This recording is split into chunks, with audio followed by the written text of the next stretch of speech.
প্রেক্ষাগৃহে চলছে Ajman Russo পরিচালিত সিনেমা রকস্টার। সিনেমাটি নিয়ে বেশ আশাবাদী সাবিলা। তার ভাষায়, দর্শকরা এখানে শাকিব খানকে একেবারেই ভিন্নভাবে দেখতে পাবেন। সম্প্রতি টক অব দ্য ক্যাপিটাল অনুষ্ঠানে হাজির হয়ে সাবিলা বলেন, রকস্টার অনেক ব্যতিক্রমী একটি সিনেমা। সাকিব ভাই নিজেকে যেভাবে উপস্থাপন করেছেন তা তার আগের কাজগুলোর চেয়ে আলাদা। এটি একটি মিউজিক্যাল রোমান্টিক সিনেমা, যেখানে আমাদের রসায়ন ফুটিয়ে তোলার অনেক সুযোগ ছিল। সাবিলার মতে, মীরা ও আগুন চরিত্রের সম্পর্ক এবং তাদের কেমিস্ট্রি দর্শক কিভাবে গ্রহণ করেন সেটি জানার জন্য তিনি মুখিয়ে আছেন। একই সঙ্গে শাকিব খানের সঙ্গে এমন একটি চরিত্র নির্ভর সিনেমায় কাজ করার সুযোগ পাওয়াকে নিজের সৌভাগ্য বলেও উল্লেখ করেন তিনি।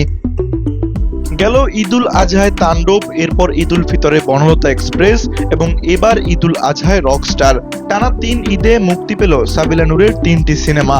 এ বিষয়ে তিনি বলেন, ৩টি ছবির চরিত্রই একে অপরের থেকে সম্পূর্ণ আলাদা, যা একজন অভিনেত্রী হিসেবে তাকে নতুন অভিজ্ঞতা দিয়েছে। নাটক থেকে সিনেমায় আসার প্রসঙ্গে সাবিলা বলেন, তিনি সবসময় চেয়েছেন পাশের বাড়ির মেয়ে ইমেজ ভেঙে দর্শকদের নতুনভাবে চমকে দিতে। তার বিশ্বাস, তাণ্ডব থেকে শুরু করে রকস্টার পর্যন্ত সেই পরিবর্তনের যাত্রা সফলভাবে এগোচ্ছে। রকস্টার সিনেমায় শাকিব খান অভিনয় করেছেন একজন সঙ্গীত শিল্পীর চরিত্রে। তার জীবন সংগ্রাম, সাফল্য, ব্যর্থতা এবং বাস্তব অভিজ্ঞতার গল্প নিয়েই এগিয়েছে ছবির কাহিনী। সিনেমাটিতে আরও অভিনয় করেছেন তানজিয়া মিথিলা ও সুনিধি নায়েক।